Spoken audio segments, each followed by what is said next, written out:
호세아 9장 1에서 17절 말씀입니다.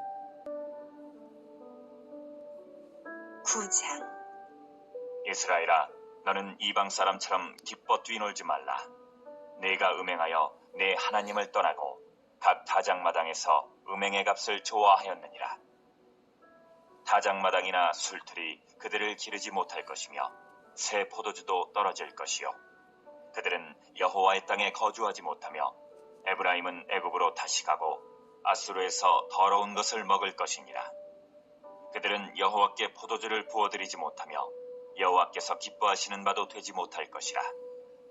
그들의 재물은 애곡하는 자의 떡과 같아서 그것을 먹는 자는 더러워지나니 그들의 떡은 자기의 먹기에만 소용될 뿐이라.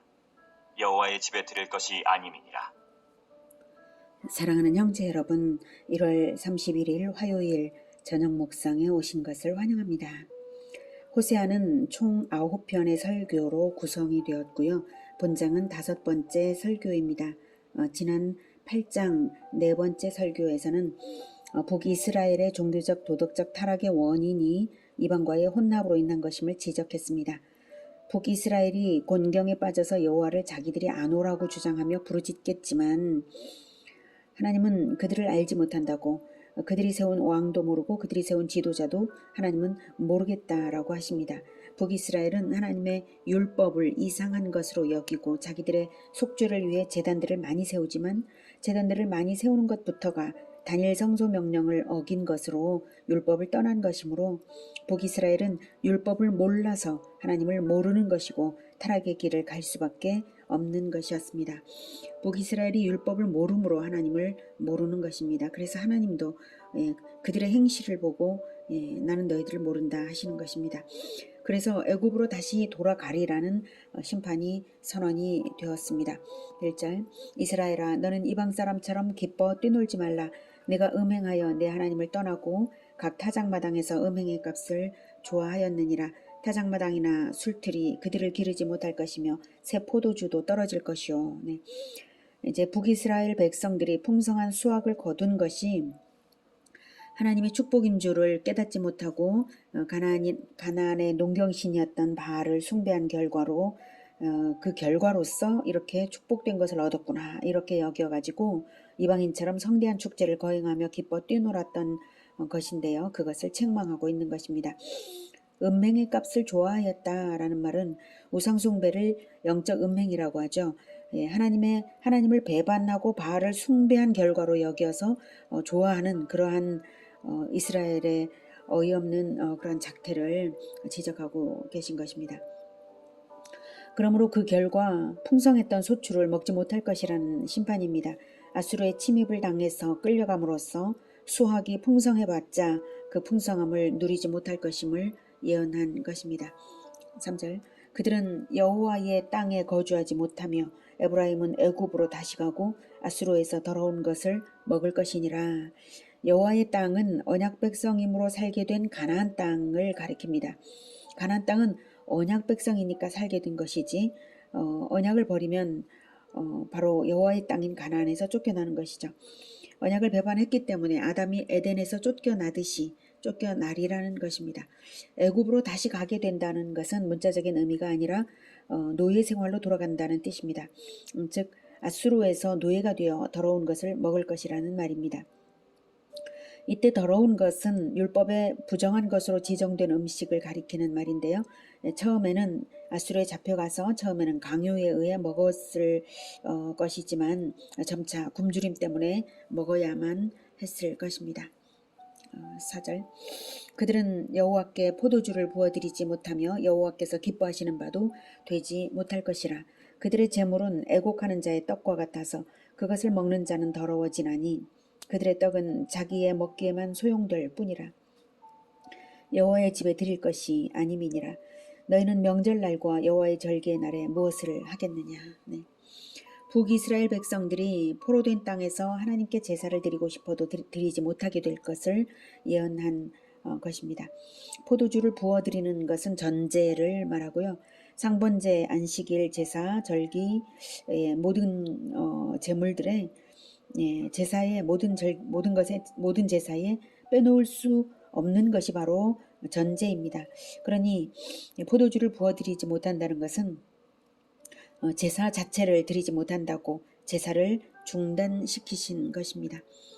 애곡하는 자의 떡과 같다라는 말은 율법에서는 사람이 죽은 후 애곡하죠.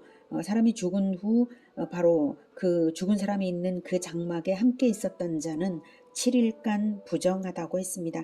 그러니 상을 당한 집에서 먹은 것이나 만진 것이나 동일하게 다 부정하죠. 그처럼 북이스라엘 백성들은 우상 숭배로 인한 징계 기간이므로 상을 당한 집이나 마찬가지이고 부정함으로 제사를 금지하신 것입니다. 여호와의 집에 드릴 것이 아니다. 여기서 여호와의 집은 건물을 의미하는 것은 아니고요. 하나님 앞에 드릴 수 없다라는 말입니다. 즉 북이스라엘은 이제 하나님께 아무 제물도 드릴 수 없는 하나님으로부터 거부당한 존재들인 것입니다. 6절. 너희는 명절날과 여호와의 절기의 날에 무엇을 하겠느냐? 보라, 그들이 멸망을 피하여 갈지라도 애굽은 그들을 모으고 노브는 그들을 장사하리니 그들의 은은 귀한 것이나 찔레가 덮을 것이요 그들의 장막 안에는 가시덩굴이 퍼지리라. 여기서 애굽과 노브는 문자 그대로 장소적 의미입니다. 노브는 애굽의 도시 이름이고요. 이스라엘 백성들이 아수르의 침략을 피해서 애굽으로 간 사람들도 있는데요. 끝내 귀환하지 못하고 만국의 하늘 안고 거기서 죽게 될 것이란 그 예언입니다. 그 예언대로 이루어졌고요. 그들의 은은 귀한 것이나 찔레가 덮을 것이요 그들의 장막 안에는 가시덩굴이 퍼지리라. 예. 그 피신 생활이 짧을 것이라고 여기고 애굽으로 떠났지만 결국 가나안 땅에 남겨둔 보물도 폐물이 되고 가옥도 폐허가 될 것이라는 말입니다. 노브는 유다 백성들이 훗날 바벨론 침략을 피해서 피난한 곳이기도 합니다. 그러니 호세아는 지금 북이스라엘에 대해서만 아니라 남유다에 이루어질 일까지 통틀어 예언한 것입니다. 그 노베 피난했던 사람들에 대한 예언이 예레미야 44장 1절 부터 14절까지 나와 있는데요. 1절과 12, 14절을 제가 읽어드리겠습니다. 애굽 땅에 사는 모든 유다 사람 곧 믹돌과 다바네스와 놉과 바드로스 지방에 사는 자에 대하여 말씀이 예레미야에게 임하니라. 이렇게 예레미야 44장 1절에 유다 사람이 애굽 땅의 여러 곳 중에 노베도 갔다는 것을 확인할 수 있고요. 예레미야 44장 12, 14절에는 이렇게 말하고 있습니다. 내가 또 애굽 땅에 머물러 살기로 고집하고 그리로 들어간 유다의 남은 자들을 처단하리니 그들이 다 멸망하여 애굽 땅에서 엎드러질 것이라. 그들이 칼과 기근에 망하되 낮은 자로부터 높은 자까지 칼과 기근에 죽어서 저주와 놀램과 조롱과 수치의 대상이 되리라. 내가 예루살렘을 벌한 것 같이 애굽 땅에 사는 자들을 칼과 기근과 전염병으로 벌하리니 애굽 땅에 들어가서 거기에 머물러 살려는 유다의 남은 자 중에 피하거나 살아남아 소원대로 돌아와서 살고자 하여 유다 땅에 돌아올 자가 없을 것이라. 도망치는 자들 외에는 돌아올 자가 없으리라 하셨느니라. 이렇게 되어 있습니다. 7절. 형벌의 날이 이르렀고 보응의 날이 온 것을 이스라엘이 알지라. 선지자가 어리석었고 신에 감동하는 자가 미쳤나니 이는 내 죄악이 많고 내 원한이 큼이니라. 에브라임은 나의 하나님과 함께한 파수꾼이며 선지자는 모든 길에 친 새 잡는 자의 그물과 같고 그의 하나님의 전에는 원한이 있도다. 네. 그래서 8절은 에브라임은 나의 하나님과 함께한 파수꾼인데 이렇게 읽는 것이 문맥상 자연스럽겠습니다. 자, 7, 8절은 거짓 선지자들이 백성을 호도하여서 여기서 선지자가 어리석었고 신에 감동하는 자가 미쳤나니 라고 하는 것은 그들이 그 미친 자 같은 그들이 거짓 선지자들이 백성을 호도하여서 죄악에 빠지게 하였으므로 형벌의 날이 임박했다는 말이고 참으로 원통한 일이라는 것입니다. 에브라임은 나의 하나님과 함께한 파수꾼이라는 말은 에브라임 지파가 야곱으로부터 특별한 축복을 받기를 이스라엘의 목자가 날 것이라는 축복을 받았습니다. 창세기 49장 24절에 야곱의 축복에는 에브라임 지파, 요셉 지파 중에 요셉 지파가 바로 에브라임 지파죠. 에브라임과 므낫세 그래서 요셉의 활은 도리어 굳세며 그의 팔은 힘이 있으니 이는 야곱의 전능자 이스라엘의 반석인 목자의 손을 힘입음이라 이렇게 축복을 받았거든요. 그래서 에브라임 지파에서 왕들이 났습니다. 따라서 에브라임 지파는 백성들의 행위를 잘 감찰하는 지도적 위치에 있고 또한 다가오는 위험을 미리 그 백성에게 경고하는 파수꾼의 역할을 맡은 지파입니다. 그러나 에브라임 지파는 그 역할을 못했다는 말입니다. 선지자는 모든 길에 친 새 잡는 자의 그물과 같다라는 말은 거짓 선지자들이 거짓 교훈을 베풀어서 북이스라엘 모든 백성들의 발걸음을 그릇되게 만들어서 마귀의 올무에 걸리게 하고 결국 파멸에 이르게 했다는 말입니다. 그래서 에브라임은 나의 하나님과 함께한 파수꾼인데도 불구하고 선지자들이 모든 길에 이렇게 올무를 거는 것도 내버려 두었고 하나님의 전에 원통하게 한 것이다 라고 하는 이런 의미죠. 그래서 하나님이 원통하시다는 뜻입니다. 9절 그들은 기브아의 시대와 같이 심히 부패한지라. 여호와께서 그 악을 기억하시고 그 죄를 벌하시리라. 기브아의 시대란 사사시대에 기브아의 악한 패거리들이 레위인의 첩을 집단 성폭행을 하여서 죽게 한 일이 있었죠. 그 일로 말미암아서 이스라엘의 내전이 일어났던 그래서 베냐민 지파가 그 기브아를 옹호한 베냐민 지파가 불과 600명밖에 남지 않았던 이러한 시대였습니다. 그런 암흑 시대를 말하죠. 소돔과 고모라와 유사한 정도였습니다.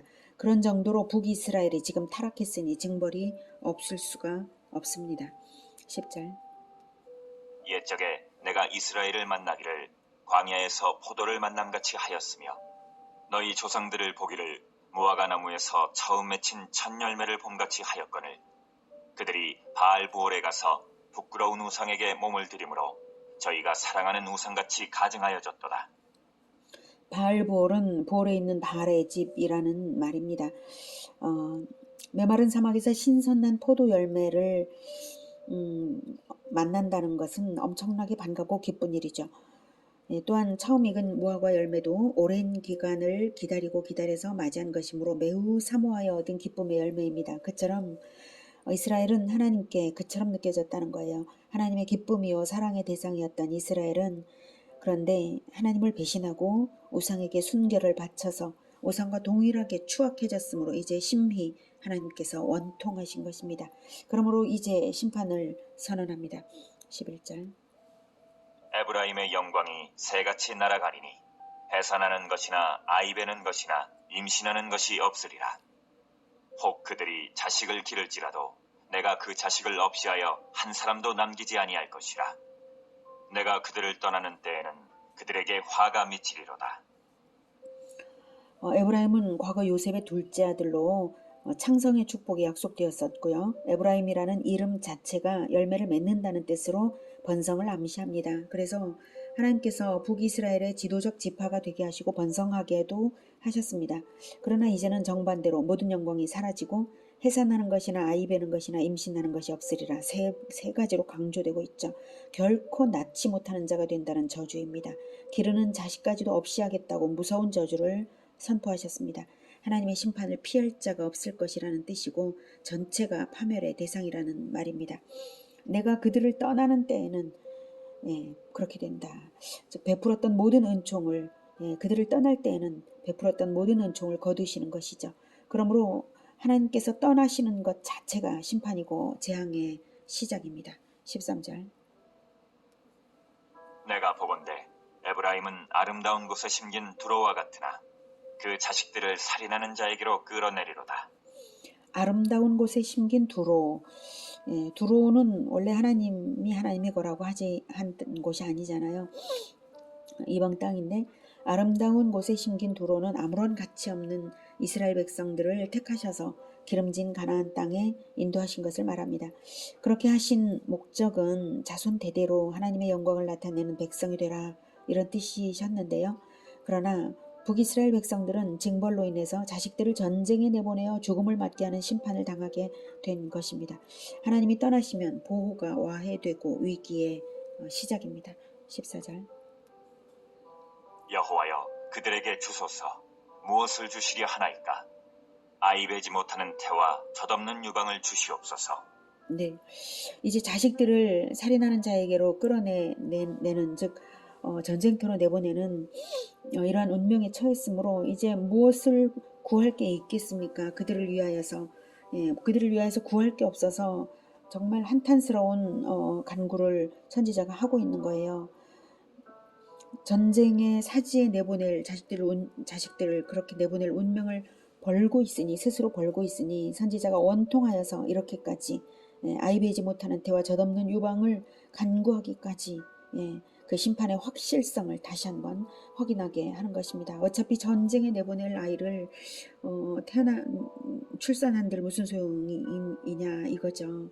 그래서 차라리 아이를 베지 못하는 태와 젖없는 유방을 달라라고까지 기도할 정도로 아주 확실성 있는 심판입니다. 15절. 그들의 모든 낙이 길갈에 있으므로 내가 거기에서 그들을 미워하였노라. 그들의 행위가 악함으로 내 집에서 그들을 쫓아내고 다시는 사랑하지 아니하리라. 그들의 지도자들은 다 반역한 자니라. 하나님의 대답입니다. 길갈은 과거에 출애굽하여 가나안에 입성할 때 요단강을 건너서 맨 처음 진을 쳤는데 거기서 할례를 행하고 유월절을 지킨 유서 깊은 곳입니다.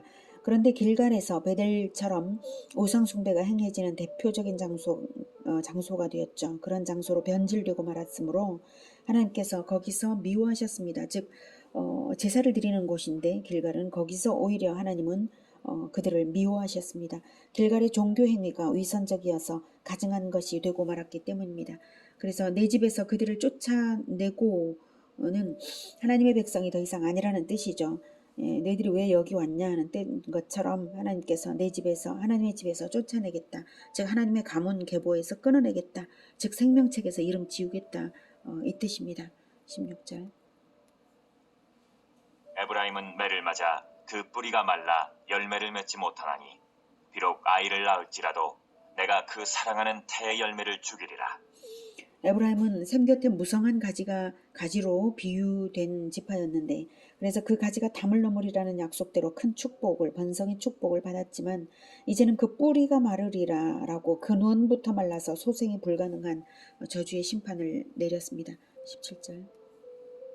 그들이 듣지 아니하므로 내 하나님이 그들을 버리시리니 그들이 여러 나라 가운데 떠도는 자가 되리라. 호세아는 하나님을 이제 마지막으로 내 하나님이라고 함으로써 이제는 더 이상 이스라엘의 하나님이 아님을 표현하고 있습니다. 이제 듣지 않음으로 버림받습니다.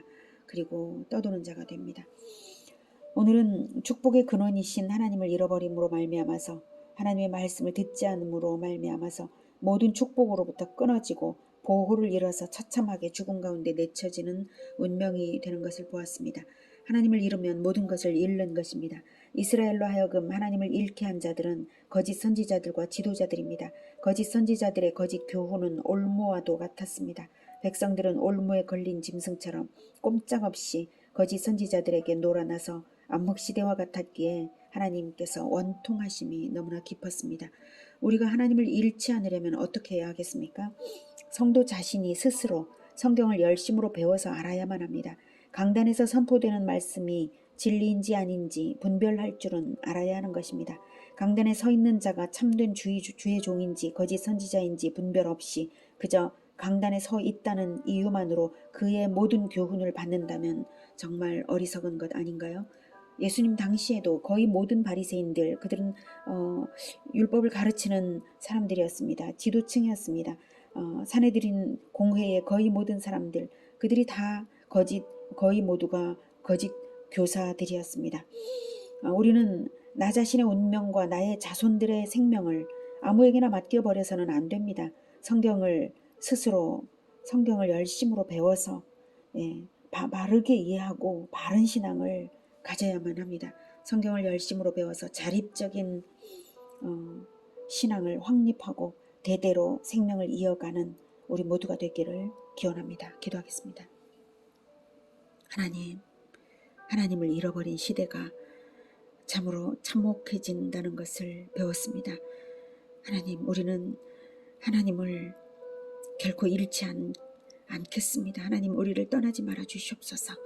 우리가 하나님의 말씀을 열심으로 배우고 하나님을 알아가겠습니다. 하나님, 우리에게 하나님을 늘 나타내어 보여주시고 깨닫게 하시고 우리와 동행하시고 우리의 언행이 하나님과 동일한 것이 될 수 있도록 주님 도와주시옵소서. 주님, 우리가 그러지 못했던 많은 부분들 있습니다. 용서하여 주시옵소서. 그리고 이제 깨닫게 하시고 언행 심사를 주장하여 주시옵소서. 성령으로 충만하게 하여 주시옵소서. 성경을 날마다 배울 때마다 바르게 깨닫는 그러한 복을 허락하여 주시옵소서. 예수 그리스도 이름으로 기도드립니다. 아멘. 이어지는 시간은 개인 기도 시간입니다.